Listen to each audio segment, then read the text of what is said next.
ఇవే ఇవే జీవన తరంగాలు, ఇవే ఇవే జీవన తరంగాలు, జీవన తరంగాలు. ఎంత వరస్ట్గా చూస్తున్నాడో చూడాడు. వాడేమీ అనలేదు కదండి. నువ్వో పిచ్చి మాలకు నీకేమీ అర్థం కాదు.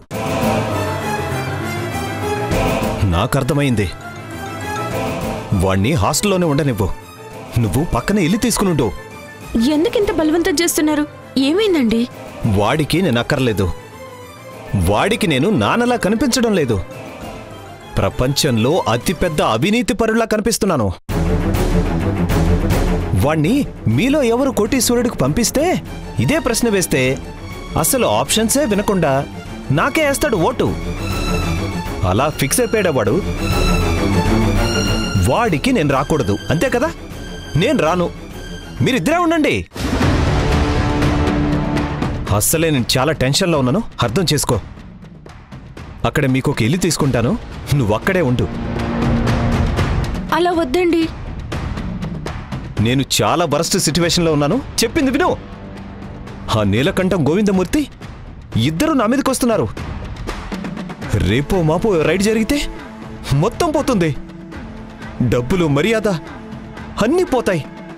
ఈ ఆస్తి చెప్తవుతుంది. డబ్బును నీళ్ళలా ఖర్చు పెట్టలేము. బంగారం, వెండికి ఇబ్బంది లేదు, లాకర్లో పెట్టొచ్చు. కానీ దొరికితే లాకర్ పగలగొట్టేనే తీసుకుపోతారు. ఫిక్స్డ్ డిపాజిట్లు ఖర్చు చేయాలా? ఏం ప్రయోజనం లేదు. డాక్యుమెంట్స్ ఉంటాయి, అదే తప్పించుకోవాలంటే ఏమీ ఉండవు. కానీ ఎలా?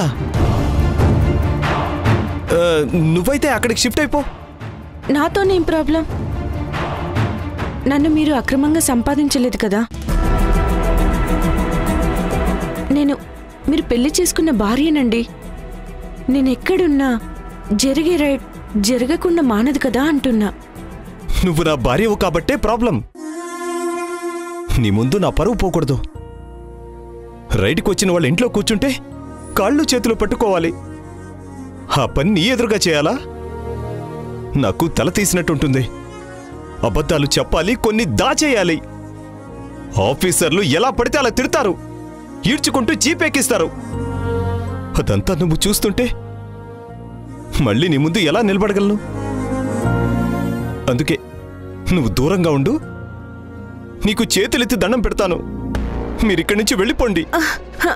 ఏమండి?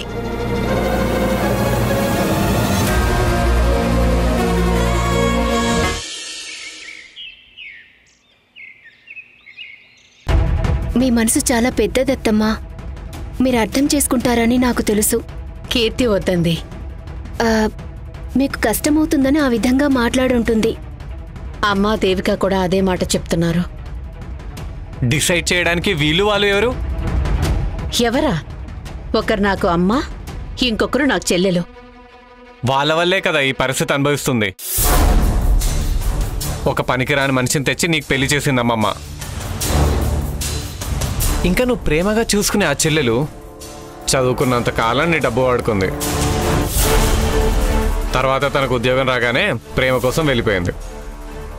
వాళ్ళ గురించి ఆలోచించి నన్ను దూరం చేసుకుంటావా? మరి నువ్వు చేసిందేంటి?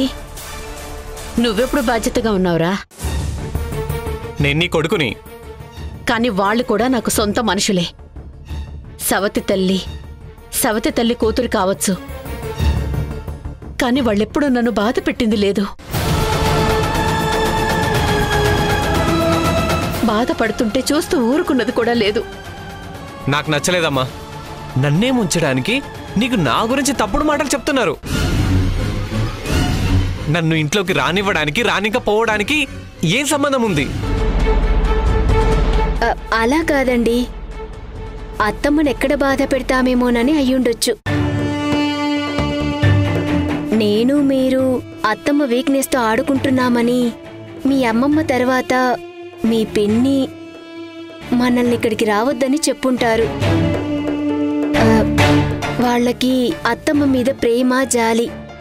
అంతేగాని వాళ్ళు మన మీద పనిగట్టుకుని చాడీలు చెప్పే టైప్ కాదు. విన్నావా తన మాటలు? తెలివైన దానివి నువ్వు. అవును, వాళ్ళు ముగ్గురు కూడా చెప్పింది మీ మీద ద్వేషంతో కాదు, నా మీద ప్రేమతో, నాకు మంచి జరగాలనే ఉద్దేశంతో. కానీ నిజం చెప్పాలంటే వాళ్లకంటే నాకే నచ్చటం లేదు మీరిక్కడికి రావడం. నాకు అస్సలు ఇష్టం లేదు. జేజమ్మకు కష్టమవుతుందని అలా మాట్లాడుతున్నారా అత్తమ్మా? తన కోసం మాత్రమే కాదు, గృహప్రవేశ సమయంలో దూరం పెట్టాం, కష్టం వచ్చేసరికి మీ దగ్గరకొచ్చామనా? అమ్మను పిలవకుంటే నేను రాను. ఆ విషయం నీకు తెలుసు. తల్లి కొడుకుల సంబంధం అక్కడితో ఆగిపోతుంది. ఒకవేళ వస్తే చిన్న చిన్న బాధ్యతలు మీద పడతాయి, వదిలేస్తే అవి కూడా ఉండవు. మా బాగోగుల గురించి మీకోసం ఎదురు చూసే అవకాశమే లేకుండా చేశారు.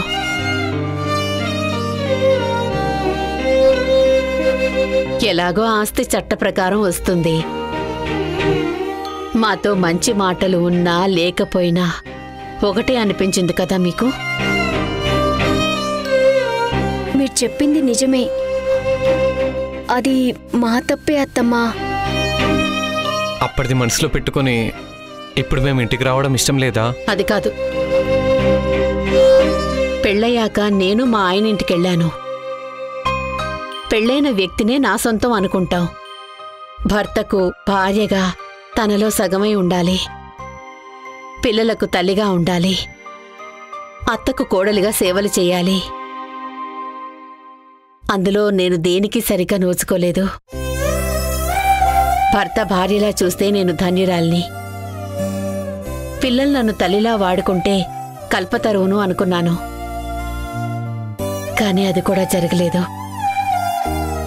మీరు మామ ఇంట్లో ఉండాల్సింది. అప్పుడు మామకి గౌరవం, మీకొక మంచి స్థానం ఉండేది. మీరెన్ని బాధ్యతలు తీసుకుని వీళ్ళందర్నీ పెంచినా ఏదో తెలియని వెలతి ఉంటుంది. అవును, నేను భర్తింట్లోనే ఉండాలి. కానీ మా ఆయనే నా ఇంట్లో ఉన్నాడు, అందుకే బాధ. ఇప్పుడు చూడు, వయసు అయిపోయింది. ఈ టైంలో కొడుకింట్లో ఉండాల్సింది నేను. నువ్వు జాబ్ పోగొట్టుకుని భార్యతో సహా ఇక్కడికొచ్చి కూర్చుంటే మళ్ళీ నాకే బాధ. నువ్వు బాధపడుతూ ఉంటే నా మనసుకి చాలా కష్టంగా ఉంటుంది. అది చూస్తూ ఉండలేకనే నేనిక్కడికొద్దని చెప్పాను. త్వరగా ఒక జాబ్ చూసుకో, ఒక చిన్న ఇల్లు చూసుకో. నీకు అవసరం ఉన్నప్పుడు, నాకు అవకాశం దొరికినప్పుడు వచ్చి 4 రోజులుండి సహాయం చేస్తాను. ఇల్లు రెంట్కిస్తాం, ఇంటి అప్పు తీర్చేసి మిగిలిన డబ్బులు మీ చేతికే ఇస్తాం. అది మీ ఇష్టం. మీ అవసరానికి నాకిచ్చే మర్యాద వల్ల నా పెద్దరికం నిలబడుతుందని అనుకోను. ఇవ్వడం ఇవ్వకపోవడం మీ ఇష్టం. ఒక మాట అడగాలని అనుకున్నాను, నిజం చెప్తారా? అడగండి అత్తమ్మా. ఆయన ఇల్లొదిలి వెళ్లే ముందు మిమ్మల్ని వచ్చి కలిశారా? నన్ను కలిశారు.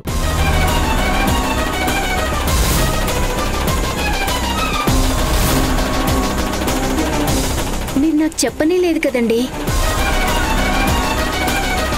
ఏం చెప్పారు?